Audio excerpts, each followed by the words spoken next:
Hello students, welcome back on this e learning platform. बेटा अज का जो साडा टॉपिक है या चैप्टर है दिस इज ह्यूमन फिजियोलॉजी। असी साडे सिलेबस की लास्ट यूनिट ते अज आए हैं। ह्यूमन फिजियोलॉजी यूनिट असी स्टार्ट करनी है। फिजियोलॉजी दे विच बेटा ह्यूमन बॉडी के जिन्ने भी सिस्टम्स हैगे है उन्हां सारे सिस्टम्स नूं वन बाय वन करके असी स्टडी करांगे। अलग अलग चैप्टर्स ने। Let's have a look at the syllabus of this unit की कुछ अपने को इस यूनिट दे विच होएगा। Yes, this is unit 5 human physiology. Unit 5 human physiology include these 5 chapter, these 6 chapters, chapter number 14 to chapter number 19.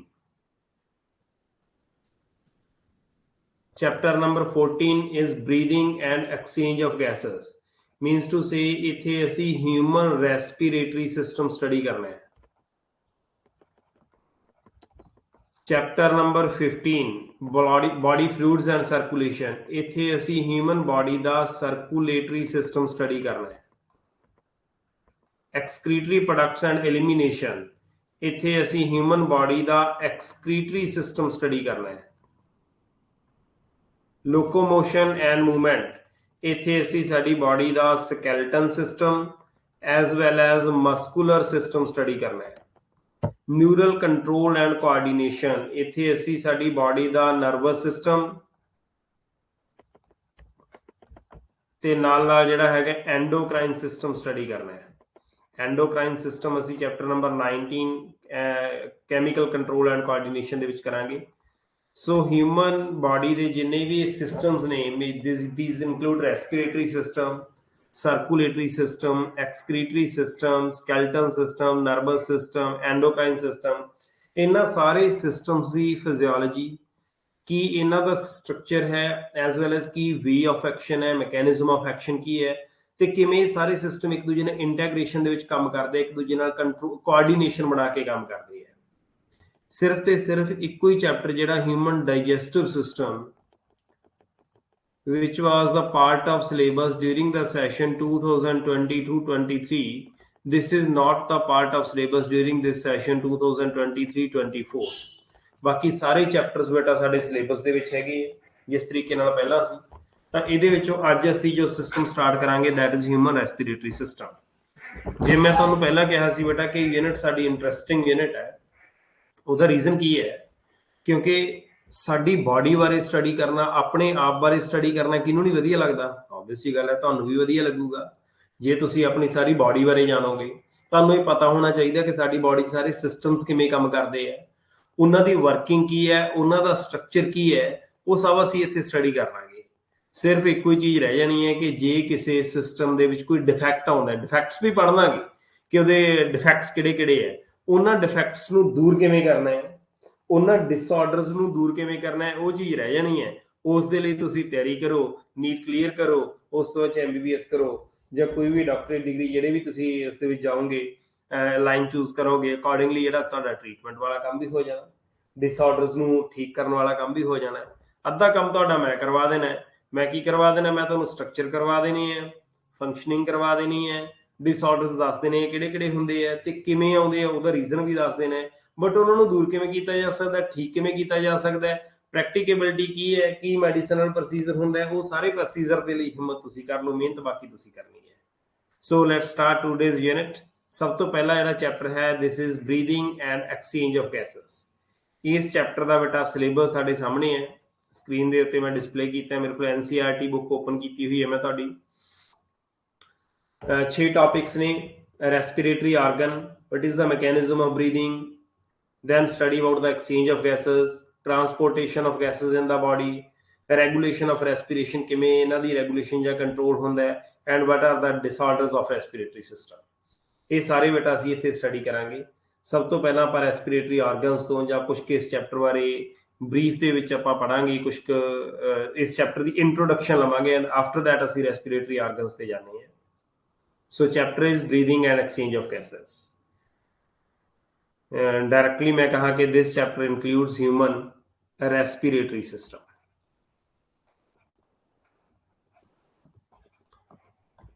Respiratory system दे विच respiration का मतलब की है? तुसी ये समझो बेटा कि असी अपनी बॉडी नूं सानूं एनर्जी चाहिदी है, एनर्जी दे लई असी फूड लैने हैं, फूड इनटेक करते हैं। ਜਿਹੜੇ ਕੰਪਲੈਕਸ ਫੂਡ ਅਸੀਂ ਆਪਣੇ ਮੂੰਹ ਦੇ ਨਾਲ ਲੈਂਦੇ ਹਾਂ, ਸਾਡੀ ਬੋਡੀ ਦੇ ਡਾਈਜੈਸਟਿਵ ਸਿਸਟਮ ਦੇ ਵਿੱਚ ਉਸ ਫੂਡ ਨੂੰ ਸਿੰਪਲ ਪਾਰਟੀਕਲਸ ਦੇ ਵਿੱਚ ਤੋੜ ਦਿੱਤਾ ਜਾਂਦਾ ਹੈ। ਉਹ ਬੜੇ ਸਿੰਪਲ ਪਾਰਟੀਕਲਸ ਬਣ ਜਾਂਦੇ ਹੈ। ਜਿਹੜੇ ਇਹ ਫੂਡ ਦੇ ਸਿੰਪਲ ਪਾਰਟੀਕਲਸ ਬਣ ਜਾਂਦੇ ਹੈ, ਇਹਨਾਂ ਫੂਡ ਦੇ ਸਿੰਪਲ ਪਾਰਟੀਕਲਸ ਨੂੰ ਉਸ ਤੋਂ ਬਾਅਦ ਦੇ ਵਿੱਚ ਬੇਟਾ ਡਾਈਜੈਸ਼ਨ ਹੋਣ ਤੋਂ ਬਾਅਦ ਜੋ ਸਾਡਾ ਡਾਈਜੈਸਟਿਵ ਸਿਸਟਮ ਹੁੰਦਾ, ਜੇ ਮੈਂ ਥੋੜਾ ਜਿਹਾ ਇੱਥੇ ਡਾਇਗਰਾਮ ਡਰਾ ਕਰਕੇ ਤੁਹਾਨੂੰ ਦੱਸਦਾ, ਬਾਅਦ ਚ ਆਪਾਂ ਰੈਸਪੀਰੇਟਰੀ ਸਿਸਟਮ ਸਟੱਡੀ ਕਰ ਲਾਂਗੇ। ਜਿਵੇਂ ਇੱਥੋਂ ਜਿਹੜਾ ਹੈਗਾ ਬੇਟਾ ਫੂਡ ਇਨਟੇਕ ਕੀਤਾ ਜਾਂਦਾ ਹੈ, ਇਸ ਤੋਂ ਬਾਅਦ ਦੇ ਵਿੱਚ ਸਾਡੀ ਬਾਡੀ ਦੇ ਵਿੱਚ ਆਪਣਾ ਇਹ ਡਾਈਜੈਸਟਿਵ ਸਿਸਟਮ ਆ ਜਾਂਦਾ ਹੈ। ਡਾਈਜੈਸਟਿਵ ਸਿਸਟਮ ਦੇ ਸਾਰੇ ਪਾਰਟਸ ਹੈਗੇ ਆ, ਜਿਹਦੇ ਚ ਮਾਊਥ ਹੈ, ਫੇਰੈਂਕਸ ਹੈ, ਈਸੋਫੇਗਸ ਹੈ, ਸਟਮਕ ਹੈ। ਸਟਮਕ ਤੋਂ ਬਾਅਦ ਸਮॉल इंटेस्टाइन है which is highly coiled। Small intestine ਜਿਹੜੀ it opens into large intestine, then large intestine इस तरीके ਨਾਲ अपवर्ड मूव करती है, इत्थों साइकिल लैंदी है, फिर नीचे आउंदी है and it opens out through anus. So mouth तो एनस तक इस तरीके ਨਾਲ फूड ट्रैवल करता। तुसीं छोटियां क्लासां दे विच सारे किते पढ़िया होया। ड्यूरिंग दिस ਜਿਹੜਾ फूड हैगा, इस फूड की जो ब्रेकडाउन हो जाती है, सिंपल पार्ट्स ਦੇ ਵਿੱਚ ਟੁੱਟ ਜਾਂਦਾ है। फूड ਇੰਨੇ सिंपल पार्ट्स ਦੇ ਵਿੱਚ ਟੁੱਟ ਜਾਂਦਾ है कि ਸਮॉल इंटेस्टाइन ਜਾਂ ਲਾਰਜ इंटेस्टाइन ਦੇ ਅਰਾਊਂਡ ਜਿੰਨੀਆਂ ਵੀ ਬਲੱਡ ਵੈਸਲਸ ਹੁੰਦੀਆਂ ਨੇ, ਇਹ ਬਲੱਡ ਵੈਸਲਸ ਸਾਡੇ ਡਾਈਜੈਸਟਿਵ ਸਿਸਟਮ ਦੇ ਵਿੱਚੋਂ ਫੂਡ ਨੂੰ ਅਬਜ਼ਰਵ ਕਰ ਲੈਂਦੀਆਂ ਨੇ। ਜਿਹੜਾ ਫੂਡ ਡਾਈਜੈਸਟ ਨਹੀਂ ਹੁੰਦਾ ਉਹ ਇਨਸ ਦੇ ਥਰੂ ਅਸੀਂ ਬਾਹਰ ਕੱਢ ਦਿੰਦੇ ਹਾਂ, ਬਾਡੀ ਚੋਂ ਪਾਸ ਕਰ ਦਿੰਦੇ ਹਾਂ, ਪਾਸ ਆਊਟ ਕਰ ਦਿੰਦੇ ਹਾਂ। ਸੋ ਜਿਹੜਾ ਸਾਡਾ ਫੂਡ ਸੀ, ਐਕਚੁਅਲ ਫੂਡ ਸੀ ਜਿਹਦੇ ਵਿੱਚ ਨਿਊਟਰੀਐਂਟਸ ਸੀ, ਉਹਨਾਂ ਨਿਊਟਰੀਐਂਟਸ ਨੂੰ ਤਾਂ ਸਾਡੀਆਂ ਬਲੱਡ ਵੈਸਲਸ ਨੇ ਅਬਜ਼ਰਵ ਕਰ ਲਿਆ। ਇਹਦਾ ਮਤਲਬ ਉਹ ਨਿਊਟਰੀਐਂਟਸ ਕਿੱਥੇ ਆ ਗਿਆ? ਸਾਡੇ ਬਲੱਡ ਦੇ ਵਿੱਚ ਆ ਗਿਆ। ਜਿਹੜੇ ਨਿਊਟਰੀਐਂਟਸ ਸਾਡੇ ਬਲੱਡ ਦੇ ਵਿੱਚ ਆ ਗਏ, ਜਿਹੜਾ ਸਿੰਪਲ ਫੂਡ ਸਾਡੇ ਬਲੱਡ ਦੇ ਵਿੱਚ ਆ ਗਿਆ, ਹੁਣ ਉਹ ਬਲੱਡ ਕੀ ਕਰੂਗਾ? ਬਾਡੀ ਦੇ ਹਰ ਇੱਕ ਸੈੱਲ ਤੱਕ ਇਹ ਫੂਡ ਲੈ ਜਾਊਗਾ। Like this is the cell of body. ਮੰਨ ਲਓ ਇਹ ਬਾਡੀ ਦਾ ਸੈੱਲ ਹੈ ਜਿਹਨੂੰ એનર્ਜੀ ਚਾਹੀਦੀ ਹੈ, ਕਿਉਂਕਿ ਮੈਂ ਤੁਹਾਨੂੰ ਪਹਿਲਾਂ ਹੀ ਦੱਸਿਆ ਕਿ ਅਸੀਂ ਫੂਡ ਕਿਉਂ ਲੈ ਰਹੇ ਹਾਂ? ਫੂਡ ਅਸੀਂ ਲੈ ਰਹੇ ਹਾਂ એનર્ਜੀ ਵਾਸਤੇ। ਤਾਂ ਜਿਹੜੇ ਇਹ ਬਲੱਡ ਵੈਸਲਸ ਨੇ, ਇਹਨਾਂ ਬਲੱਡ ਵੈਸਲਸ ਦੇ ਥਰੂ ਇਹ ਸਿੰਪਲ ਫੂਡ ਜਿਵੇਂ ਗਲੂਕੋਜ਼ ਦੀ ਫਾਰਮ 'ਚ ਅਬਜ਼ਰਵ ਹੋਇਆ, C6H12O6, ਜੋ ਵੀ ਅਸੀਂ ਕਾਰਬੋਹਾਈਡਰੇਟਸ ਲਏ ਸੀ ਉਹ ਸਿੰਪਲ ਫੂਡ ਦੇ ਵਿੱਚ ਜਿਵੇਂ ਗਲੂਕੋਜ਼ ਦੇ ਵਿੱਚ ਕਨਵਰਟ ਹੋ ਗਏ। ਇਹ ਗਲੂਕੋਜ਼ ਬਲੱਡ ਦੇ ਵਿੱਚ ਆਉਂਦਾ ਹੋਇਆ ਬਾਡੀ ਦੇ ਸੈਲਸ ਤੱਕ ਪਹੁੰਚ ਗਿਆ। ਹੁਣ ਇਸ ਬਾਡੀ ਕੋਲ ਇਹ ਗਲੂਕੋਜ਼ ਆ ਗਿਆ, ਬਲੱਡ ਦੇ ਥਰੂ ਆ ਗਿਆ। ਦੂਸਰੇ ਪਾਸੇ ਜਿਹੜਾ ਸਾਡਾ ਰੈਸਪੀਰੇਟਰੀ ਸਿਸਟਮ ਹੈ, ਸਾਹ ਕਿਰਿਆ ਦੇ ਨਾਲ ਅਸੀਂ ਸਾਡੀ ਬਾਡੀ 'ਚ ਆਕਸੀਜਨ ਅਬਜ਼ਰਵ ਕਰਦੇ ਹਾਂ। ਉਹ ਆਕਸੀਜਨ ਵੀ ਇਹਨਾਂ ਬਲੱਡ ਵੈਸਲਸ ਦੇ ਥਰੂ ਇਸ ਸੈੱਲ ਕੋਲ ਹੀ ਆ ਜਾਣੀ ਹੈ। ਇਸ ਸੈੱਲ ਕੋਲੇ ਆਕਸੀਜਨ ਵੀ ਆ ਗਈ। ਹੁਣ ਇਸ ਆਕਸੀਜਨ ਦੀ ਪ੍ਰੈਜ਼ੈਂਸ ਦੇ ਵਿੱਚ ਗਲੂਕੋਜ਼ ਦੀ ਬ੍ਰੇਕਡਾਊਨ ਹੋ ਜਾਣੀ ਹੈ। ਜਦੋਂ ਗਲੂਕੋਜ਼ ਦੀ ਬ੍ਰੇਕਡਾਊਨ ਹੋ ਜਾਣੀ ਹੈ, during this carbon dioxide is produced, water is produced and energy is produced in the farm of ATP। ਜੇ ਮੈਂ ਇੱਕ ਗਲੂਕੋਜ਼ ਮੋਲੀਕਿਊਲ ਦੀ ਗੱਲ ਕਰਾਂ, 6 ਆਕਸੀਜਨ ਮੋਲੀਕਿਊਲ ਦੀ ਬ੍ਰੇਕਡਾਊਨ ਕਰਦੇ, during this 6 carbon dioxide and 6 water are produced and 36 ATP molecules are also produced। ਅਸੀਂ ਪੜ੍ਹ ਕੇ ਆਏ ਹਾਂ ਪਿੱਛੇ, ਕ੍ਰੈਬਸ ਸਾਈਕਲ ਵੀ ਪੜ੍ਹਿਆ, ਤੁਹਾਨੂੰ ਪਤਾ ਕਿ 36 ATP molecules ਬਣਦੇ ਗਲੂਕੋਜ਼ ਮੋਲੀਕਿਊਲ ਤੋਂ। ਤਾਂ ਹੁਣ ਜਿਹੜੀ ਇਹ ਬ੍ਰੇਕਡਾਊਨ ਆਫ ਫੂਡ ਹੋਈ ਹੈ, ਇਹ breakdown of food, oxidative breakdown of food, oxidation of nutrients ਜਾਂ ਆਕਸੀਡੇਸ਼ਨ ਆਫ ਫੂਡ ਹੋਈ ਹੈ, ਇਹ ਕਿੱਥੇ ਹੋਈ ਹੈ? ਬਾਡੀ ਦੇ ਸੈਲਸ ਦੇ ਵਿੱਚ ਹੋਈ ਹੈ। This is actually called respiration. ਇਸ ਨੂੰ ਕੀ ਬੋਲਦੇ ਹਾਂ ਅਸੀਂ? ਰੈਸਪੀਰੇਸ਼ਨ। ਬਟ ਇਸ ਰੈਸਪੀਰੇਸ਼ਨ ਦੇ ਡਿਊਰਿੰਗ ਸਾਡੀ ਬਾਡੀ ਨੇ ਆਕਸੀਜਨ ਅਬਜ਼ਰਵ ਕੀਤੀ ਹੈ। ਆ ਜਿਹੜਾ ਕਾਰਬਨ ਡਾਈਆਕਸਾਈਡ ਇੱਥੇ ਪ੍ਰੋਡਿਊਸ ਹੋ ਗਿਆ, ਇਸ ਕਾਰਬਨ ਡਾਈਆਕਸਾਈਡ ਨੂੰ ਬਾਡੀ ਦੇ ਵਿੱਚੋਂ ਐਲੀਮੀਨੇਟ ਕੀਤਾ ਜਾਂਦਾ ਹੈ। This intake of oxygen and elimination of carbon dioxide means to say exchange of oxygen and carbon dioxide. ਜਿਹੜਾ ਇਹ ਆਕਸੀਜਨ ਤੇ ਕਾਰਬਨ ਡਾਈਆਕਸਾਈਡ ਦਾ ਐਕਸਚੇਂਜ ਹੋ ਰਿਹਾ ਹੈ, ਦਿਸ ਇਜ਼ ਕਾਲਡ ਬਰੀਥਿੰਗ। ਇਸ ਨੂੰ ਅਸੀਂ ਕੀ ਬੋਲਾਂਗੇ? ਬਰੀਥਿੰਗ ਬੋਲਾਂਗੇ। ਸੋ ਇਸ ਤਰੀਕੇ ਨਾਲ ਰੈਸਪੀਰੇਸ਼ਨ ਤੇ ਬਰੀਥਿੰਗ ਦਾ ਡਿਫਰੈਂਸ ਸਾਨੂੰ ਪਤਾ ਲੱਗ ਗਿਆ। ਸਾਹ ਕਿਰਿਆ ਤੇ ਸਾਹ ਲੈਣਾ, ਰੈਸਪੀਰੇਸ਼ਨ ਐਂਡ ਬਰੀਥਿੰਗ ਅਲੱਗ-ਅਲੱਗ ਚੀਜ਼ਾਂ ਹੁੰਦੀਆਂ।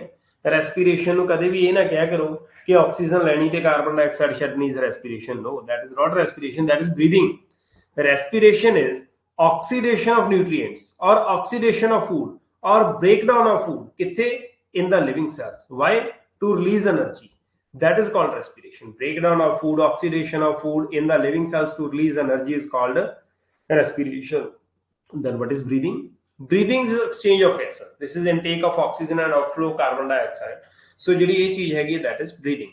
I hope ਕਿ respiration ਤੇ breathing ਦਾ concept ਤੁਹਾਨੂੰ clear ਹੋ ਗਿਆ ਹੋਊਗਾ. If the concept of respiration and breathing is clear to you, then ਆਪਾਂ ਬੇਟਾ next slide ਦੇ ਉੱਤੇ move ਕਰਦੇ ਹਾਂ ਤੇ ਅਸੀਂ respiratory organs ਬਾਰੇ ਪੜ੍ਹਨਾ ਹੈ। ਇਸ ਚੈਪਟਰ ਦਾ ਸਾਡਾ ਪਹਿਲਾ ਟੌਪਿਕ respiratory organs ਹੀ ਹੈ। respiratory organs ਅਲੱਗ-ਅਲੱਗ ਹੋ ਸਕਦੇ ਹੈ, ਜਿਵੇਂ ਜਨਰਲ ਬਾਡੀ ਦਾ ਸਰਫੇਸ ਜਿਹੜਾ ਹੈਗਾ this may also act as respiratory organ. Body ਦਾ ਸਰਫੇਸ ਰੈਸਪੀਰੇਟਰੀ ਆਰਗਨ ਕਿਵੇਂ ਹੋ ਸਕਦਾ ਬਈ? ਆਪਾਂ ਕੁਝ ਲੋਅਰ ਇਨਵਰਟੀਬ੍ਰੇਟਸ ਦੀ ਗੱਲ ਕਰਦੇ ਹਾਂ, ਕਿੰਗਡਮ ਐਨੀਮਲੀਆ ਵੀ ਪੜ੍ਹਿਆ ਨਾ, ਸਾਨੂੰ ਪਤਾ ਕਿ ਸਪੰਜਸ, ਸਿਲਿੰਡਰੇਟਸ, ਫਲੈਟਵਾਰਮਸ ਇਹ ਸਾਰੇ ਹੁੰਦੇ ਆ। ਤਾਂ ਇਹਨਾਂ ਸਾਰੇ ਇਨਵਰਟੀਬ੍ਰੇਟਸ ਦੇ ਵਿੱਚ ਜਿਹੜੀ ਐਕਸਚੇਂਜ ਆਫ ਗੈਸ ਹੋ ਰਹੀ ਹੈ ਉਹ ਬਾਡੀ ਦੇ ਸਰਫੇਸ ਤੋਂ ਹੋ ਰਹੀ ਹੈ। They have no specific organ, ਕੋਈ ਰੈਸਪੀਰੇਸ਼ਨ ਦੇ ਲਈ ਕੋਈ ਐਕਸਚੇਂਜ ਆਫ ਗੈਸ ਦੇ ਲਈ ਸਪੈਸੀਫਿਕ ਆਰਗਨ ਨਹੀਂ ਹੈਗਾ, ਆਰਗਨ ਸਿਸਟਮ ਹੀ ਨਹੀਂ ਹੈਗਾ।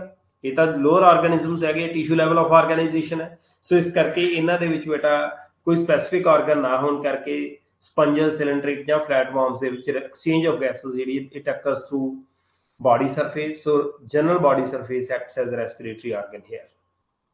In few organisms skin acts as respiratory organ. Cutaneous respiration बोलते हैं इसमें। ਸਰਫੇਸ ਆਫ ਬਾਡੀ ਜਿਹੜੀ ਹੈਗੀ ਆ ਉਹ ਕੰਮ ਕਰਦੀ ਹੈ, ਸਕਿਨ ਕੰਮ ਕਰਦੀ ਹੈ। ਜਿਵੇਂ ਅਰਥਵਰਮ ਦੀ ਗੱਲ ਕਰੀਏ, ਐਕਸਚੇਂਜ ਆਫ ਗੈਸਸ, ਕਟੇਨੀਅਸ ਰੈਸਪੀਰੇਸ਼ਨ ਹੋ ਰਹੀ ਹੈ। ਲੀਚ ਦੀ ਗੱਲ ਕਰਦੇ ਹਾਂ, ਈਵਨ ਐਮਫੀਬੀਅਨਸ ਦੇ ਵਿੱਚ ਫਰੌਗਸ ਦੀ ਗੱਲ ਕਰਦੇ ਹਾਂ। ਫਰੌਗ ਕੋਲੇ ਰੈਸਪੀਰੇਟਰੀ ਆਰਗਨ ਵੀ ਹੈ, ਬਟ ਇਹਨਾਂ ਦੀ ਸਕਿਨ ਜਿਹੜੀ ਹੈਗੀ ਹੈ ਉਹ ਵੀ ਐਕਸਚੇਂਜ ਆਫ ਗੈਸਸ ਦਾ ਪਰਪਸ ਸਰਵ ਕਰਦੀ ਹੈ। ਸੋ ਐਕਸਚੇਂਜ ਆਫ ਗੈਸਸ ਜਿਹੜਾ ਐਮਫੀਬੀਅਨਸ ਦੇ ਵਿੱਚ ਸਕਿਨ ਦੇ ਥਰੂ ਵੀ ਹੁੰਦਾ ਹੈ। ਸੋ ਅਰਥਵਰਮ, ਲੀਚ, ਐਮਫੀਬੀਅਨਸ ਇਹ ਸਾਰੇ ਜਿਹੜੇ ਸਕਿਨ ਜਾਂ ਕਟੇਨੀਅਸ ਰੈਸਪੀਰੇਸ਼ਨ ਕਰਦੇ ਆ। ਦੈਨ ਆਪਾਂ ਗੱਲ ਕਰਦੇ ਹਾਂ ਟਰੈਕੀਅਲ ਟਿਊਬਸ, ਟਰੈਕੀਆ। ਇਹ ਟਰੈਕੀਆ ਜਿਹੜੇ ਹੈਗੇ ਨੇ ਇਹ ਸਪੈਸ਼ਲ ਵੈਸਲਸ ਹੁੰਦੀਆਂ ਬਾਡੀ ਦੇ ਵਿੱਚ ਇਸ ਤਰੀਕੇ ਨਾਲ। ਜਿਵੇਂ ਪਹਿਲੀ ਡਾਇਗਰਾਮ ਨੂੰ ਤੁਸੀਂ ਥੋੜਾ ਜਿਹਾ ਧਿਆਨ ਨਾਲ ਦੇਖੋ, ਜਿਹੜੀ ਇਹ ਸਲਾਈਡ ਹੈ ਬੇਟਾ ਗ੍ਰਾਸ ਓਪਰ ਦੀ, ਗ੍ਰਾਸ ਓਪਰ ਦੀ ਬਾਡੀ ਦੇ ਉੱਤੇ ਆ ਪੋਰਸ ਨੇ ਵਿਚ ਆਰ ਕਾਲਡ ਸਪਾਇਰੈਕਲਸ। ਬਾਡੀ ਸਰਫੇਸ ਤੇ ਪੋਰਸ ਨੇ ਸਪਾਇਰੈਕਲਸ। ਇਹਨਾਂ ਸਪਾਇਰੈਕਲਸ ਤੋਂ ਸਪੈਸ਼ਲ ਟਿਊਬ ਲਾਈਕ ਸਟਰਕਚਰ ਦੇਖੋ ਰਨ ਕਰ ਰਹੀ ਹੈ ਨਾ ਦੋਨੋਂ ਸਾਈਡ ਦੇ ਉੱਤੇ, ਫਿਰ ਉਹ ਅੱਗੇ ਜਾ ਕੇ ਇੰਟਰਕਨੈਕਟਡ ਨੇ। ਜਿਹੜਾ ਸਾਰਾ ਟਿਊਬੂਲਰ ਸਟਰਕਚਰ ਹੈਗਾ ਜਿਹੜਾ ਇਹਨਾਂ ਸਪਾਇਰੈਕਲਸ ਤੋਂ ਅੰਦਰ ਜਾਂਦਾ, that is called track, these are called tracheal tubes or trachea. ਸੋ ਟਰੈਕੀਆ ਜਿਹੜੇ ਨੇ ਇਹ ਰੈਸਪੀਰੇਟਰੀ ਆਰਗਨ ਦਾ ਕੰਮ ਕਰਦੇ ਆ। ਇਹਨਾਂ ਦੀ ਬਾਡੀ ਸਰਫੇਸ ਤੇ ਇੱਥੇ ਪੋਰਸ ਹੁੰਦੇ ਆ। ਜਿਹੜੇ ਬਾਡੀ ਸਰਫੇਸ ਤੇ ਪੋਰਸ ਨੇ ਇਹਨਾਂ ਨੂੰ ਅਸੀਂ ਕੀ ਬੋਲਦੇ ਆ? ਸਪਾਇਰੈਕਲਸ ਬੋਲਦੇ ਆ। ਸੋ ਮਿਲੀਪੀਡ ਦੇ ਵਿੱਚ, ਸਪਾਈਡਰ ਦੇ ਵਿੱਚ, ਸੈਂਟੀਪੀਡ ਦੇ ਵਿੱਚ, ਇਹਨਾਂ ਸਾਰਿਆਂ ਦੇ ਵਿੱਚ ਟਰੈਕੀਅਲ ਟਿਊਬਸ ਦੇ ਥਰੂ ਰੈਸਪੀਰੇਸ਼ਨ ਹੁੰਦੀ ਹੈ। ਫਿਰ ਆਪਾਂ ਗੱਲ ਕਰਦੇ ਹਾਂ ਗਿਲਸ ਦੀ। ਇਸ ਨੂੰ ਆਪਾਂ ਬ੍ਰੈਂਕੀਅਲ ਰੈਸਪੀਰੇਸ਼ਨ ਵੀ ਬੋਲਦੇ ਹਾਂ। ਜਿਵੇਂ ਫਿਸ਼ਸ ਨੇ, ਟੈਡਪੋਲਸ ਨੇ, ਪ੍ਰੌਨ ਹੈ, ਇਹਨਾਂ ਸਾਰਿਆਂ ਦੇ ਵਿੱਚ, ਪ੍ਰੌਨ ਦੇ ਵਿੱਚ, ਫਿਸ਼ਸ ਦੇ ਵਿੱਚ, ਟੈਡਪੋਲਸ ਦੇ ਵਿੱਚ ਗਿਲਸ ਜਿਹੜੇ ਨੇ ਦੇਜ਼ ਆਰ ਰੈਸਪੀਰੇਟਰੀ ਆਰਗਨਸ। ਦੇਖੋ ਮੱਛੀਆਂ ਦੇ, ਫਿਸ਼ਸ ਦੇ ਜਿਹੜੇ ਵਾਟਰ ਦੇ ਵਿੱਚ ਰਹਿਣ ਵਾਲੇ ਆਰਗੈਨਿਜ਼ਮਸ ਨੇ ਨਾ, ਇਹ ਕੀ ਕਰਦੇ ਆ? ਜਿਵੇਂ ਆਪਾਂ ਫਿਸ਼ ਦੀ ਮੈਂ ਤੁਹਾਨੂੰ ਤੁਹਾਨੂੰ ਦੱਸਦਾ ਇਹਦੀ ਫਿਜ਼ੀਓਲੋਜੀ ਕਿਵੇਂ ਹੈਗੀ ਆ। ਇਹ ਪਾਣੀ 'ਚ ਰਹਿੰਦੀ ਹੈ, ਪਾਣੀ 'ਚ ਰਹਿਣ ਕਰਕੇ ਜਿਹੜੀ ਵਾਟਰ ਦੇ ਵਿੱਚ ਡਿਜ਼ੋਲਵਡ ਆਕਸੀਜਨ ਉਹ ਇਹਨਾਂ ਨੇ ਲੈਣੀ ਹੁੰਦੀ ਹੈ। ਤਾਂ ਇਹਨਾਂ ਦੇ ਮੂੰਹ ਦੇ ਵਿੱਚੋਂ ਇਸ ਤਰੀਕੇ ਨਾਲ ਇਹ ਵਾਟਰ ਇਨਟੇਕ ਕਰ ਲੈਂਦੀ ਹੈ। ਮਾਊਥ ਦੇ ਵਿੱਚ ਪਾਣੀ ਚਲਿਆ ਗਿਆ, ਇੰਟਰਨਲੀ ਇੱਥੋਂ ਇਹ ਜਾ ਰਿਹਾ ਅੰਦਰੋਂ ਦੀ, ਜਿਹੜੇ ਮੈਂ ਐਰੋ ਦਿਖਾ ਰਿਹਾ ਇਹ ਅੰਦਰੋਂ ਦੀ ਜਾ ਰਿਹਾ, ਇਹਦੇ ਅੰਦਰੋਂ ਦੀ ਵਾਟਰ ਜਾ ਰਿਹਾ। ਦੈਨ ਥੀਸ ਆਰ ਗਿਲਸ, ਤੇ ਇੱਥੋਂ ਗਿਲ ਸਲਿਟਸ ਦੇ ਉੱਤੋਂ ਦੀ ਪਾਸ ਕਰਕੇ ਹੀ ਪਾਣੀ ਬਾਹਰ ਆ ਗਿਆ। ਮਾਊਥ ਦੇ ਥਰੂ ਲਿਆ ਸੀ, ਗਿਲਸ ਦੇ ਥਰੂ ਬਾਹਰ ਆ ਗਿਆ। ਡਿਊਰਿੰਗ ਦਿਸ ਹੋਇਆ ਕਿ ਇਹ ਵਾਟਰ ਜਿਹੜਾ ਗਿਲ ਸਲਿਟਸ ਦੇ ਉੱਪਰੋਂ ਦੀ ਪਾਸ ਹੋ ਗਿਆ, ਥੀਸ ਆਰ ਗਿਲ ਸਲਿਟਸ, ਇਹਨਾਂ ਗਿਲਸ ਦੇ ਉੱਤੋਂ ਦੀ ਵਾਟਰ ਪਾਸ ਹੋ ਗਿਆ। ਗਿਲਸ ਦੇ ਵਿੱਚ ਹੁਣ ਜਿਹੜਾ ਬਲੱਡ ਹੈਗਾ, ਜਿਹੜੀ ਉਸਦਾ ਬਾਡੀ ਫਲੂਇਡ ਹੈਗਾ, ਜਿਹੜਾ ਬਲੱਡ ਹੈਗਾ ਉਹ ਬੜਾ ਸੁਪਰਫਿਸ਼ੀਅਲ ਹੁੰਦਾ ਹੈ। ਜਦੋਂ ਸੁਪਰਫਿਸ਼ੀਅਲ ਹੁੰਦਾ, ਬੜੀ ਥਿਨ ਮੈਮਬ੍ਰੇਨ ਹੁੰਦੀ ਹੈ, ਇਹਦਾ ਮਤਲਬ ਜਿਹੜਾ ਪਾਣੀ ਹੈਗਾ that is in close contact with blood. ਜਦੋਂ ਬਲੱਡ ਦੇ ਕਲੋਜ਼ ਕੰਟੈਕਟ ਦੇ ਵਿੱਚ ਆ ਗਿਆ ਤਾਂ ਉਹ ਪਾਸ ਕਰੂਗਾ, ਗਿਲ ਸਲਿਟਸ ਦੇ ਉੱਤੋਂ ਦੀ ਪਾਣੀ ਪਾਸ ਕਰੂਗਾ। ਡਿਊਰਿੰਗ ਦੈਟ ਵਾਟਰ ਦੇ ਵਿੱਚ ਡਿਜ਼ੋਲਵਡ ਜਿਹੜੀ ਆਕਸੀਜਨ ਹੈ, ਉਸ ਆਕਸੀਜਨ ਨੂੰ ਕੀ ਕਰ ਲੂਗਾ? ਬਲੱਡ ਜਿਹੜਾ ਅਬਜ਼ੌਰਬ ਕਰ ਲੂਗਾ। ਸੋ ਇਹ ਜਿਹੜੀ ਰੈਸਪੀਰੇਸ਼ਨ ਹੈ ਬ੍ਰੈਂਕੀਅਲ ਰੈਸਪੀਰੇਸ਼ਨ ਬੋਲਦੇ ਆ, ਗਿਲਸ ਦੇ ਥਰੂ ਹੋਣ ਵਾਲੀ ਰੈਸਪੀਰੇਸ਼ਨ ਹੈ। ਫਿਸ਼ਸ ਦੇ ਵਿੱਚ ਟੈਡਪੋਲ ਲਾਰਵਾ, ਜਿਹੜਾ ਫਰੌਗ ਦਾ ਲਾਰਵਾ ਹੈ, ਪ੍ਰੌਨ ਹੈਗੇ ਨੇ, ਇਹ ਪ੍ਰੌਨ ਹੈ, ਟੈਡਪੋਲ ਲਾਰਵਾ ਹੈਗਾ। ਟੈਡਪੋਲ ਲਾਰਵਾ ਕਹਿੰਦਾ ਫਰੌਗ ਦਾ, ਬਾਅਦ ਚੋਂ ਅਡਲਟ ਫਰੌਗ 'ਚ ਕਨਵਰਟ ਹੋ ਜਾਊਗਾ ਇਹ। ਸੋ ਇਹ ਜਿਹੜੀ ਰੈਸਪੀਰੇਸ਼ਨ ਹੈ ਉਹ ਗਿਲਸ ਦੇ ਥਰੂ ਹੁੰਦੀ ਹੈ। ਫਿਰ ਆ ਗਈ ਲੰਗਸ ਦੇ ਥਰੂ।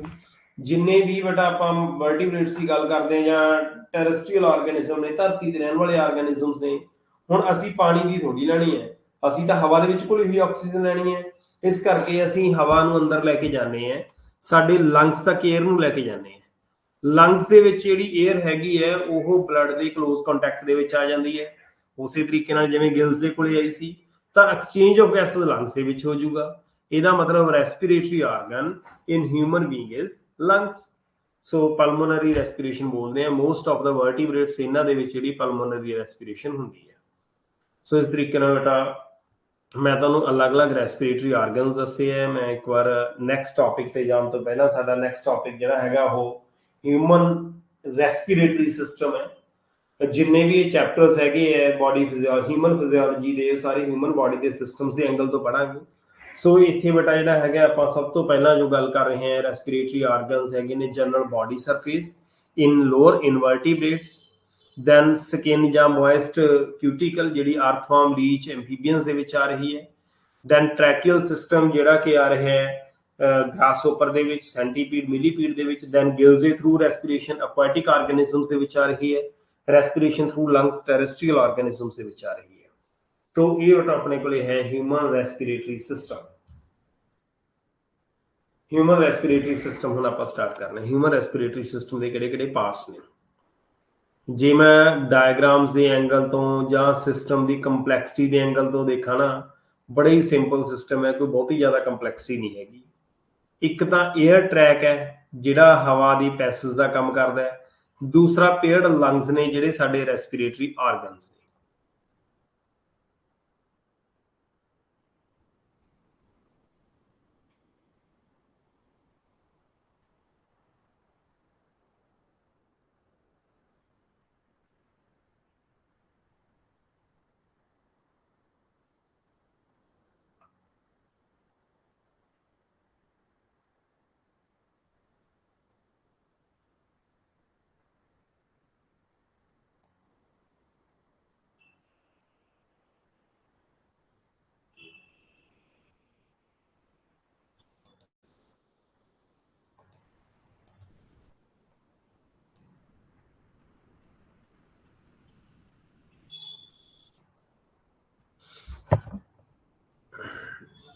सो बेटा रेस्पिरेटरी सिस्टम का स्ट्रक्चर देखते हैं असी।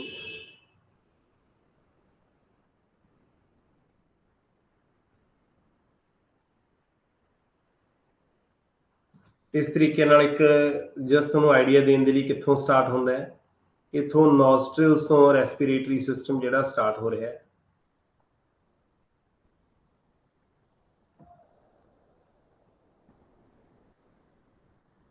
हुण इत्थों डाइजेस्टिव सिस्टम स्टार्ट होना सी, माउथ तो डाइजेस्टिव सिस्टम स्टार्ट होना सी। इस तरीके नाल डाइजेस्टिव सिस्टम की भी फूड पाइप जाती है। हुण नॉस्ट्रल्स तो जिहड़ी रेस्पिरेटरी सिस्टम की पाइप आ रही है, ये एक्सटर्नल लेयर्स हैगे है। इंटरनल लेयर नॉस्ट्रल्स तो नेसल कैविटी तो आ गई। तुसी देखो कि ये जिहड़ी प्लेस हैगी है, this is common place for respiratory system and digestive system. इत्थे एक क्रॉस बन रहा है, एक जंक्शन बन रहा है, जिहदे नाल उपरों आउण वाली रेस्पिरेटरी सिस्टम की जिहड़ी विंड पाइप है वो तो अगे आ गई, ते माउथ दे विचों जाण वाली डाइजेस्टिव सिस्टम की जिहड़ी फूड पाइप है वो पिछे चलेगी। पिंक कलर की फूड पाइप है, ब्लैक कलर की विंड पाइप है, दोनों एक दूजे नाल एक जगह दे उत्ते कॉमन जगह दे उत्ते मिलियां। That is called pharynx. But साडा इत्थे काम फेरेंक्स नूं समझना नहीं है, असीं इत्थे जिहड़ा समझना हैगा बेटा वो हैगा अपना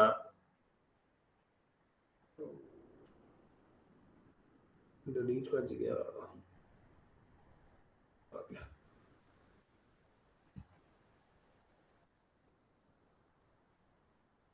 हाँ जी, सो असी इत्थे अपने रेस्पिरेटरी सिस्टम नूं समझना है। तो इत्थे बेटा अपने कोले विंड पाइप जिहड़ी ये आ रही है, दिस इज कॉल्ड ट्रैकिया। असी इस नूं ट्रैकिया बोलांगे।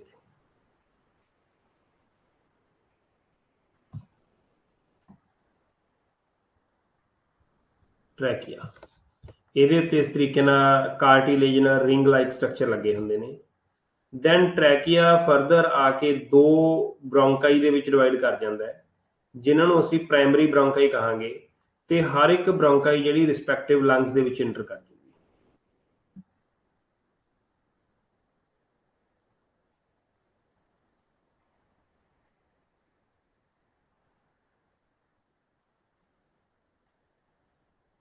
इस तरीके नाल लंग्स दे विच एंटर कर गई, left and right lungs they which enter कर गई।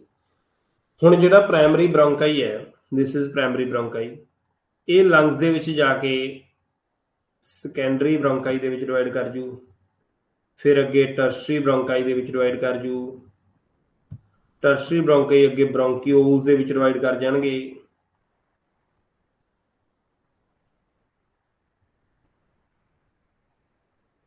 ये ब्रोंकियोल्स जिहड़े फिर अगे एंड अप हो जाणगे इनटू एल्वियोलाई। एल्वियोलाई जिहड़ी हैगी एयर सैक्स बोलते हैं, इन्हां एयर सैक्स दे विच ये बंद हो जाणगे and this will look like bunch of grapes, जिवें अंगूरां दा गुच्छा हुंदा बिल्कुल उस तरीके नाल ये दिखाई देऊगा। सो ये प्राइमरी ब्रोंकाई सी, इत्थों इस तरीके नाल आपां कह दईए सैकेंडरी ब्रोंकाई आ गई, फिर इन्हां तो टर्शरी आ गए, फिर ब्रोंकियोल्स आ गए, ब्रोंकियोल्स जिहड़े फर्दर एंड हो जांदे ने into these air sacs.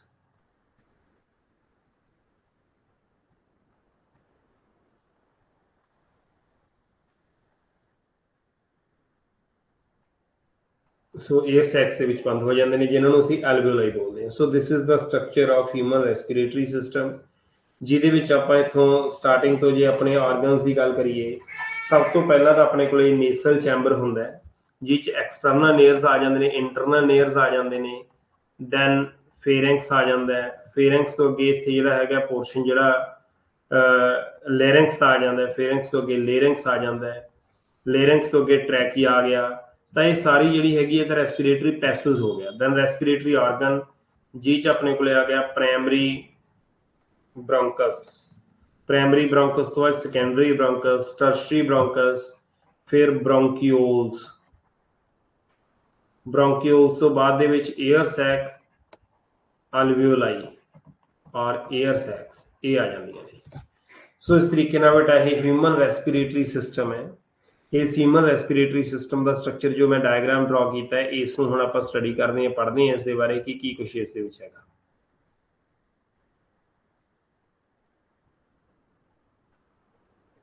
Yes, सब तो पहला आ गया एयर ट्रैक और कंडक्टिंग पार्ट। जिहड़ा कंडक्टिंग पार्ट है जां एयर ट्रैक है, it transports atmospheric air into alveoli. इहदा काम की है, एटमॉस्फेरिक एयर नूं एल्वियोलाई तक लैके जाना। फिर की करदी है, it clears the air from foreign particles.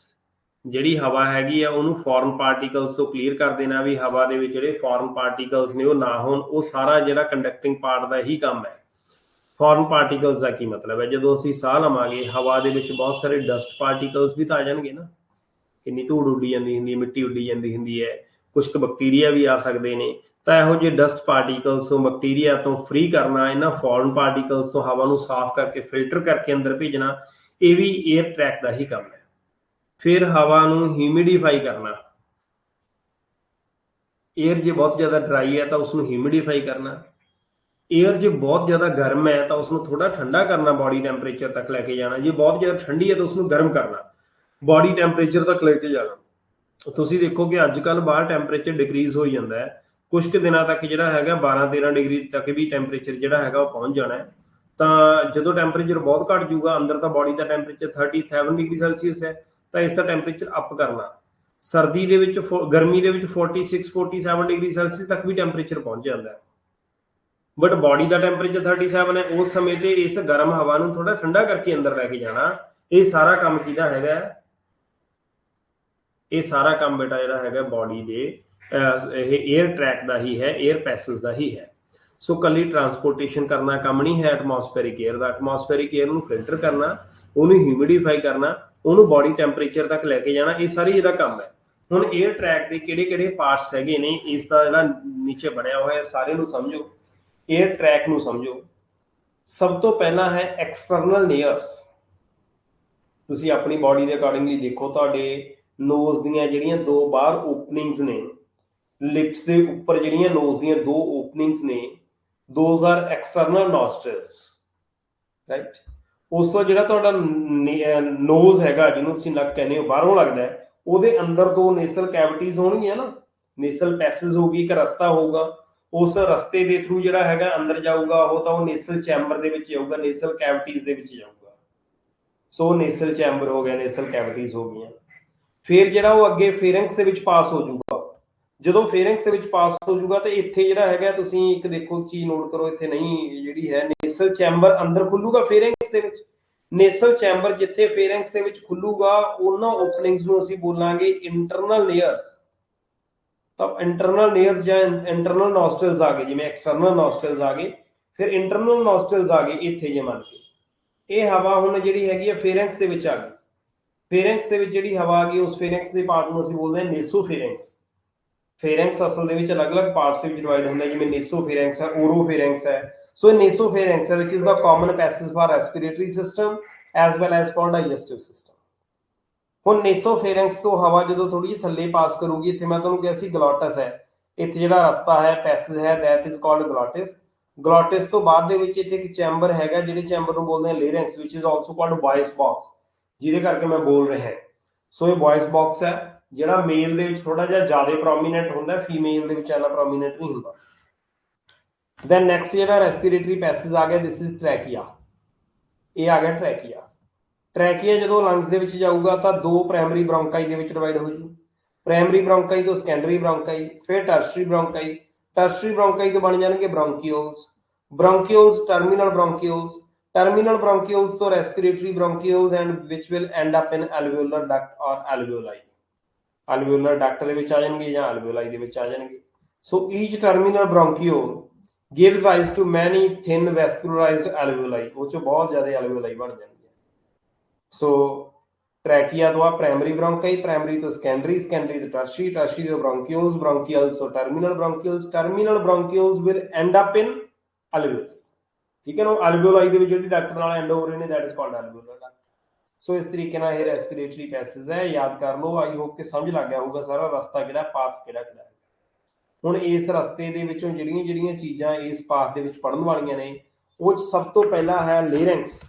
ਲੇਰਿੰਕਸ is called sound box ਔਰ ਵੌਇਸ ਬਾਕਸ। ਇਹ ਸਾਡੀ ਆਵਾਜ਼ ਜਿਹਦੇ ਕਰਕੇ ਆ ਰਹੀ ਹੈ, ਇਹ ਇੱਕ ਕਾਰਟੀਲੇਜਨਸ ਬਾਕਸ ਹੈ। ਯੈਸ, ਦਿਸ ਇਜ਼ ਕਾਰਟੀਲੇਜਨਸ ਬਾਕਸ, ਜਿਹੜਾ ਸਾਊਂਡ ਪ੍ਰੋਡਕਸ਼ਨ ਦੇ ਵਿੱਚ ਹੈਲਪ ਕਰਦਾ ਹੈ। ਹੁਣ ਹੁੰਦਾ ਕੀ ਹੈ, ਦੇਖੋ ਪਿੱਛੋਂ ਲੰਗਸ ਤੋਂ ਵਾਪਸ ਚੱਲਦੇ ਆ। ਲੰਗਸ ਦੇ ਵਿੱਚ ਐਲਵੀਓਲਾਈ ਹੈ, ਐਲਵੀਓਲਾਈ ਤੋਂ ਉੱਤੇ ਆਪਣੇ ਕੋਲੇ ਹੈਗਾ ਐਲਵੀਓਲਰ ਡਕਟ, ਐਲਵੀਓਲਰ ਡਕਟ ਤੋਂ ਬਾਅਦ ਟਰਮੀਨਲ ਬ੍ਰੌਂਕੀਓਲ, ਟਰਮੀਨਲ ਬ੍ਰੌਂਕੀਓਲ ਤੋਂ ਬ੍ਰੌਂਕੀਓਲਸ, ਬ੍ਰੌਂਕੀਓਲ ਤੋਂ tertiary ਬ੍ਰੌਂਕਾਈ, secondary ਬ੍ਰੌਂਕਾਈ, primary bronchi, primary ਬ੍ਰੌਂਕਾਈ ਤੋਂ ਬਾਅਦ ਟ੍ਰੈਕੀਆ।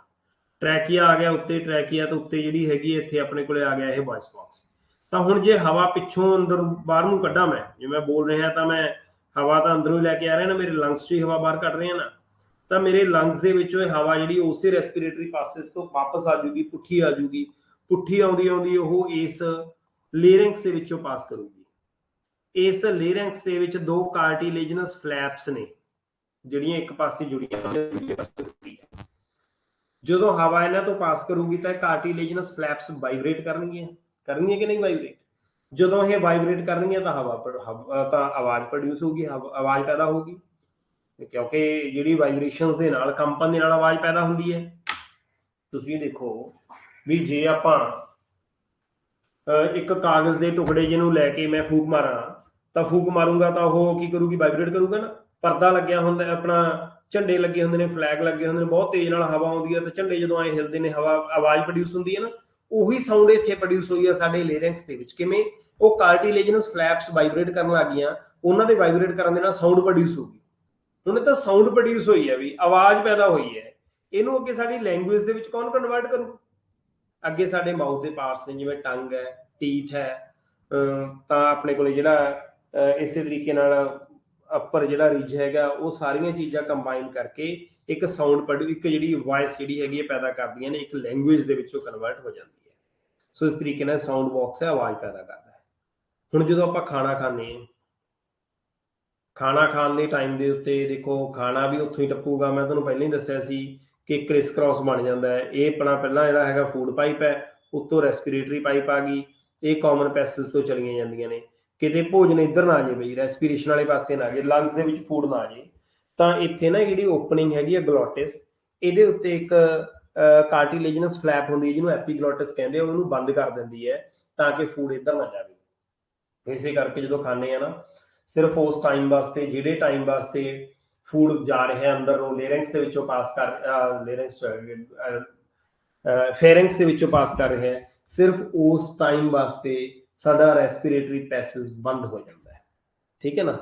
ਤਾਂ ਹੁਣ ਜਿਹੜਾ ਟਰੈਕੀਆ ਆ ਗਿਆ ਅੱਗੇ, ਸਾਰੇ ਬ੍ਰੌਂਕੀਆਈ ਆ ਗਏ ਜਾਂ ਬ੍ਰੌਂਕੀਓਲਸ, ਇਹਨਾਂ ਦੇ ਉੱਤੇ ਕਾਰਟੀਲੇਜਨਸ ਹਾਫ ਰਿੰਗਸ ਲੱਗੀਆਂ ਹੁੰਦੀਆਂ ਨੇ, ਆ ਰਿੰਗਸ ਲੱਗੀਆਂ ਹੁੰਦੀਆਂ ਨੇ, ਜਿਹੜੀਆਂ ਇਹਨੂੰ ਕਲੈਪਸ ਹੋਣ ਤੋਂ ਬਚਾਉਂਦੀਆਂ ਨੇ, ਇਹਨੂੰ ਟੁੱਟਣ ਤੋਂ ਬਚਾਉਂਦੀਆਂ ਨੇ, ਵੀ ਇਹ ਕਿਤੇ ਕਲੈਪਸ ਨਾ ਹੋ ਜੇ, ਫਟ ਨਾ ਜਾਵੇ ਇਹ ਵਿੰਡ ਪਾਈਪ ਜਿਹੜੀ ਹੈਗੀ ਹੈ। ਸੋ ਇਹ ਲੇਰਿੰਗਸ ਹੈ। ਹੁਣ ਜਿਹੜੀਆਂ ਉਹ ਵਾਈਬ੍ਰੇਸ਼ਨਸ ਪ੍ਰੋਡਿਊਸ ਕਰਨ ਵਾਲੀਆਂ ਹੈਗੀਆਂ ਨੇ, ਉਹਨਾਂ ਨੂੰ ਅਸੀਂ ਕੀ ਬੋਲਦੇ ਹਾਂ, ਵੋਕਲ ਕੋਰਡਸ।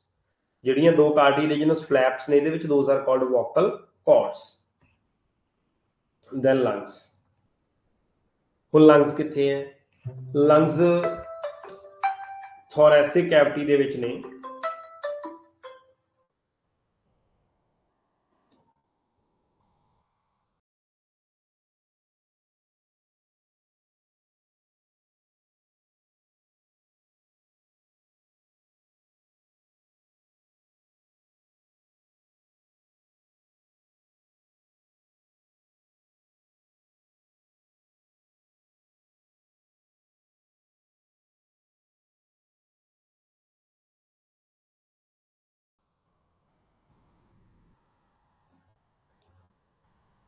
ਹਾਂਜੀ ਬੇਟਾ, ਮੈਂ ਗੱਲ ਕਰ ਰਿਹਾ ਸੀ ਲੰਗਸ ਦੀ। ਹੁਣ ਲੰਗਸ ਜਿਹੜੇ ਹੈਗੇ ਨੇ ਉਹ ਪਏ ਨੇ ਬੇਟਾ ਥੋਰੈਸਿਕ ਚੈਂਬਰ ਦੇ ਵਿੱਚ। ਇਸ ਤਰੀਕੇ ਨਾਲ ਇੱਕ ਚੈਂਬਰ ਹੈ, ਇਸ ਚੈਂਬਰ ਦੇ ਵਿੱਚ ਪਏ ਨੇ, ਇੱਕ ਕੈਵਿਟੀ ਦੇ ਵਿੱਚ ਪਏ ਨੇ, ਐਂਡ ਦੇ ਰੈਸਟ ਔਨ ਡਾਇਫਰਾਮ। ਜਿਹੜਾ ਨੀਚੇ ਹੈਗਾ ਡਾਇਫਰਾਮ ਹੈ, ਇਸ ਡਾਇਫਰਾਮ ਦੇ ਉੱਤੇ ਰੈਸਟ ਕਰ ਰਹੇ ਹੈ। ਜਿਹੜੀ ਇਹ ਕੈਵਿਟੀ ਹੈ, ਥੋਰੈਸਿਕ ਕੈਵਿਟੀ ਹੈ, ਇਹ ਇੱਕ 에ਅਰ ਟਾਈਟ ਚੈਂਬਰ ਹੈ। 에ਅਰ ਟਾਈਟ ਚੈਂਬਰ ਦੇ ਪਿੱਛੇ, ਜੇ ਮੈਂ ਤੁਹਾਨੂੰ ਇਹਦੀ ਸਿਚੁਏਸ਼ਨ ਸਮਝਾਵਾਂ, ਇਹਦੇ ਬੈਕ ਸਾਈਡ ਦੇ ਉੱਤੇ ਹੈਗਾ ਵਰਟੀਬਰਲ ਕਾਲਮ ਸਾਡਾ, ਤੇ ਸਾਈਡਾਂ ਤੇ ਫਰੰਟ ਤੇ ਆ ਗਿਆ ਰਿਬ ਕੇਸ, ਜਾਂ ਪੂਰੀ ਇੱਕ ਬੋਨ ਆ ਜਾਂਦੀ ਹੈ ਜਿਹਨੂੰ ਅਸੀਂ ਸਟਰਗਨਮ ਬੋਲਦੇ ਹਾਂ। ਤੇ ਲੋਅਰ ਸਰਫੇਸ ਜਿਹੜਾ ਹੈਗਾ ਤਾਂ ਦੈਟ ਇਜ਼ ਇਨਕਲੋਜ਼ਡ ਬਾय ਡਾਇਫਰਾਮ। ਹਰ ਇੱਕ ਲੰਗਸ ਜਿਹੜੇ ਹੈਗੇ ਨੇ ਇਹਨਾਂ ਦੇ ਵਿੱਚੋਂ ਜਿਹੜਾ ਤਾਂ ਲੈਫਟ ਲੰਗ ਹੈ, it has 2 lobes, 1 and 2, and right ਲੰਗ ਹੈਗਾ, ਇਹਦੇ ਚ 3 ਲੋਬਸ ਹੈਗੀਆਂ ਨੇ। ਲੈਫਟ ਲੰਗ ਹੈਜ਼ 2 ਲੋਬਸ ਐਂਡ ਰਾਈਟ ਲੰਗ ਹੈਜ਼ 3 ਲੋਬਸ। ਹਰ ਇੱਕ ਲੰਗ ਜਿਹੜਾ ਹੈਗਾ ਇਹਦੇ ਉੱਤੇ ਇੱਕ ਡਬਲ ਲੇਅਰ ਹੁੰਦੀ ਹੈ ਪਲੂਰਾ ਦੀ, ਜਿਹਦੀਆਂ 2 ਲੇਅਰਸ ਹੈਗੀਆਂ ਨੇ, ਆਊਟਰ ਪੈਰਾਈਟਲ ਪਲੂਰਾ ਤੇ ਇਨਰ ਵਿਸਰਲ ਪਲੂਰਾ। 2 ਲੇਅਰਸ ਹੈਗੀਆਂ ਨੇ ਜਿਹੜੀਆਂ ਇਹਨੂੰ ਪ੍ਰੋਟੈਕਟ ਕਰਦੀਆਂ, ਤੇ ਇਹਨਾਂ ਲੇਅਰਸ ਦੇ ਵਿਚਕਾਰ ਫਲੂਇਡ ਫਿਲ ਹੁੰਦਾ ਹੈ, ਜਿਹਨੂੰ ਪਲੂਰਲ ਫਲੂਇਡ ਕਹਿੰਦੇ ਆ, ਜਿਹੜਾ ਲੁਬਰੀਕੇਟ ਕਰਦਾ ਸਰਫੇਸ ਨੂੰ, ਤੇ ਮੈਂਬਰੇਨਸ ਦੇ ਵਿਚਕਾਰ ਦੀ ਜਿਹੜੀ ਫ੍ਰਿਕਸ਼ਨ ਹੈ ਉਸ ਫ੍ਰਿਕਸ਼ਨ ਨੂੰ ਰੋਕਦਾ ਹੈ। ਸੋ ਇਹ ਆਪਣੇ ਕੋਲੇ ਜਿਹੜਾ ਹੈਗਾ ਬੇਟਾ ਸਟਰਕਚਰ ਆਫ ਲੰਗਸ ਆ ਗਿਆ। ਦੈਨ ਇਹ ਲੰਗਸ ਕਿਵੇਂ ਕੰਮ ਕਰਦੇ ਆ, ਵਟ is the internal structure of lungs, ਤੇ ਜਾਂ ਰੈਸਪੀਰੇਸ਼ਨ ਦੇ ਕਿਹੜੇ ਕਿਹੜੇ ਸਟੈਪਸ ਹੈਗੇ ਨੇ, ਜਾਂ ਵਟ is the mechanism of breathing, ਇਹ ਬੇਟਾ ਕੱਲ ਦੇ ਟੌਪਿਕ ਦੇ ਵਿੱਚ ਕਰਾਂਗੇ। ਅੱਜ ਦੇ ਲਈ ਇੰਨਾ ਹੀ। ਕੱਲ ਜਿਹੜਾ ਮੈਂ ਨੈਕਸਟ ਟੌਪਿਕ ਇਸ ਦਾ ਸਟਾਰਟ ਕਰੂੰਗਾ, ਜਿਸ 'ਚ ਮੇਨਲੀ ਮੈਕੈਨਿਜ਼ਮ ਆਫ ਬਰੀਥਿੰਗ ਨੂੰ ਸਮਝਾਵਾਂਗੇ। ਅੱਜ ਜੇ ਮੈਂ ਕਹਾਂ, ਇੱਕ ਤਾਂ ਰੈਸਪੀਰੇਟਰੀ ਆਰਗਨਸ ਕਰਵਾਤੇ ਤੁਹਾਨੂੰ, ਇੱਕ ਜਿਹੜਾ ਹਿਊਮਨ ਰੈਸਪੀਰੇਟਰੀ ਸਿਸਟਮ ਹੈ ਇਸ ਦਾ ਇਹ ਵਾਲਾ ਪਾਰਟ ਕਰਾਤਾ, 에ਅਰ ਟਰੈਕ ਵਾਲਾ ਪਾਰਟ ਕਰਾਤਾ। ਲੰਗਸ ਦਾ ਸਟਰਕਚਰ ਵੀ ਆਲਦੋ ਹੋ ਗਿਆ, ਬਟ ਕੱਲ ਥੋੜਾ ਡਿਟੇਲ ਦੇ ਵਿੱਚ ਲੰਗਸ ਦਾ ਸਟਰਕਚਰ ਲੈ ਕੇ, ਦੈਨ ਮੈਕੈਨਿਜ਼ਮ ਆਫ ਬਰੀਥਿੰਗ, ਜਿਹੜਾ ਕਿ ਬੜਾ ਇੰਪੋਰਟੈਂਟ ਟੌਪਿਕ ਹੈ। ਸੋ ਉਹ ਕੱਲ ਸਟਾਰਟ ਕਰਾਂਗੇ। ਕੱਲ ਦੀ ਕਲਾਸ ਵੀ ਬੇਟਾ ਜਿਹੜੀ ਹੈਗੀ ਆ ਉਹ ਇਸੇ ਟਾਈਮ ਦੀ ਲਵਾਂਗੇ। ਜ਼ਰੂਰ ਸਟੂਡੈਂਟਸ ਨੇ ਕੱਲ ਦੀ ਕਲਾਸ ਦੇ ਵਿੱਚ ਜੁੜਨਾ। ਇਸ ਤੋਂ ਪਹਿਲਾਂ ਕਿ ਮੈਂ ਅੱਜ ਦੀ ਕਲਾਸ ਆਫ ਕਰਾਂ, ਮੇਰੇ ਜਿਹੜੇ ਸਟੂਡੈਂਟਸ ਹੈਗੇ ਆ, ਲਾਈਵ ਸਟੂਡੈਂਟਸ ਹੈਗੇ ਆ, if you have any question in your mind, you are free to ask your questions. ਕਿਸੇ ਵੀ ਸਟੂਡੈਂਟ ਦਾ ਕੋਈ ਵੀ ਕੁਐਸਚਨ ਹੈਗਾ ਤਾਂ ਉਹ ਬੇਟਾ ਪੁੱਛੋ ਤੁਸੀਂ। ਅੱਜ ਮੈਂ ਤੁਹਾਨੂੰ ਇਹ ਰੈਸਪੀਰੇਟਰੀ ਆਰਗਨ ਕਰਾਤਾ, ਹਿਊਮਨ ਰੈਸਪੀਰੇਟਰੀ ਸਿਸਟਮ ਕਰਵਾਤਾ। This is the diagram of human respiratory system. Then ਬੇਟਾ ਇਹ ਰੈਸਪੀਰੇਸ਼ਨ ਦੇ ਕਿਹੜੇ ਕਿਹੜੇ ਸਟੈਪਸ ਨੇ, ਔਰ what is the mechanism of breathing, ਇਹ ਕੱਲ ਕਰਾਂਗੇ ਅਸੀਂ। ਅੱਜ ਮੈਂ ਤੁਹਾਨੂੰ 14.1 ਐਂਡ 14.2 ਇਹ ਦੋਨੋਂ ਟੌਪਿਕਸ ਕਰਵਾਏ। 14.1 ਹੀ ਕਰਵਾਇਆ respiratory organs. Mechanism of breathing ਆਪਾਂ ਕੱਲ ਕਰਾਂਗੇ। ਸਮਝ ਕੇ ਕਰਨ ਵਾਲਾ ਹੈਗਾ। ਜੇ ਕੋਈ ਵੀ ਡਾਊਟ ਹੈ, ਕੋਈ ਚੀਜ਼ ਨਹੀਂ ਸਮਝ ਲੱਗੀ, you are free to ask your questions.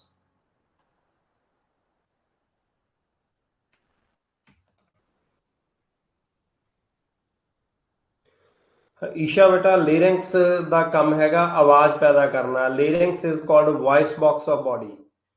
ਇੱਥੇ ਦੇਖੋ, this is larynx. Larynx sound box ਹੈ ਜਾਂ ਵੌਇਸ ਬਾਕਸ ਹੈ। ਹੁਣ ਤੁਸੀਂ ਕਹੋਗੇ ਰੈਸਪੀਰੇਸ਼ਨ 'ਚ ਨਹੀਂ ਇਹਦਾ ਰੋਲ ਹੈਗਾ, ਬਟ ਇੱਥੇ ਕਿਉਂ ਪ੍ਰੈਜ਼ੈਂਟ ਹੈ? ਆਵਾਜ਼ ਕਿਵੇਂ ਪੈਦਾ ਹੁੰਦੀ ਹੈ? ਆਵਾਜ਼ ਪੈਦਾ ਹੁੰਦੀ ਹੈ ਜਦੋਂ ਅੰਦਰੋਂ ਹਵਾ ਆਉਂਦੀ ਹੈ, ਲੰਗਸ ਦੇ ਵਿੱਚੋਂ ਅਸੀਂ ਹਵਾ ਬਾਹਰ ਕੱਢਦੇ ਹਾਂ।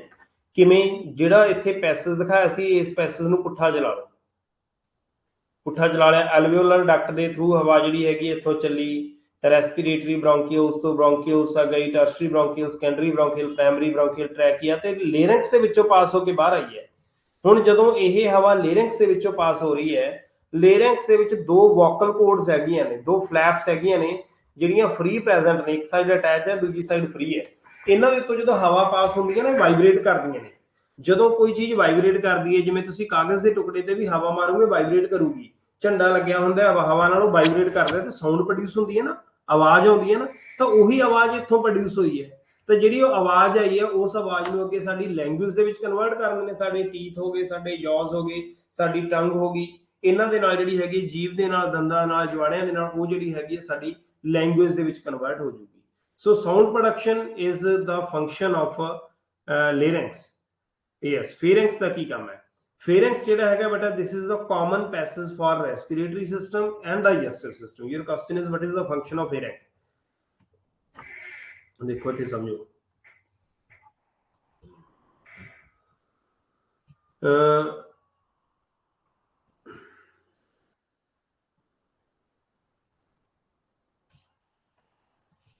इत्थों हवा आई है इधर, विंड पाइप दे विच चली गई तो इत्थे जाके ये अगे अपने लंग्स दे विच इस तरीके नाल पास कर गई। ठीक है, तो इधरों बेटा जिहड़ी हैगी है आई है फूड, ये फूड इत्थों आया तो इत्थों साडा फूड पाइप आ गई, ये इत्थों अगे जाके चलो ये विसरा दे विच जाके डाइजेस्टिव सिस्टम वगैरह बन जाऊगा। ठीक है ना, उहदे विच चला जाऊगा। हुण जिहड़ा एक इत्थे पैसेज देनी जरूरी सी, एक कॉमन पैसेज सी, ये कॉमन पैसेज है फेरिंक्स। ਇਹਦਾ ਕੰਮ ਕੀ ਹੈ? ਫੇਰਿੰਕਸ ਕੀ ਕਰਦਾ ਹੈ? ਸੈਪਰੇਸ਼ਨ ਕਰਦਾ ਹੈ ਵੀ ਕਿਤੇ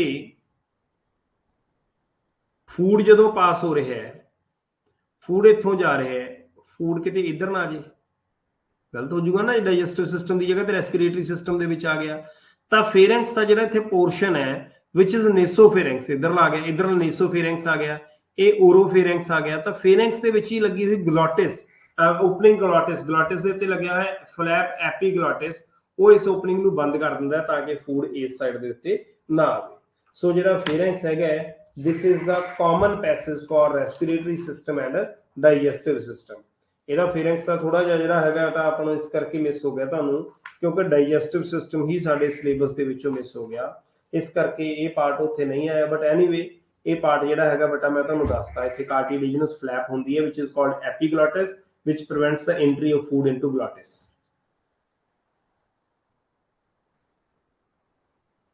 एनी अदर क्वेश्चन बेटा? और किसी कोई स्टूडेंट का डाउट है? ओके, आई होप बेटा कि तुहानू चैप्टर सही तरीके नाल समझ लग्या होगा। ते कल आपां नैक्सट करांगे सिमरन सर, ये फेरिंक्स तो जाके ट्रैकिया विच इंटर कर दी, द फूड फेरिंक्स विचों पास करके ट्रैकिया विच जांदा है।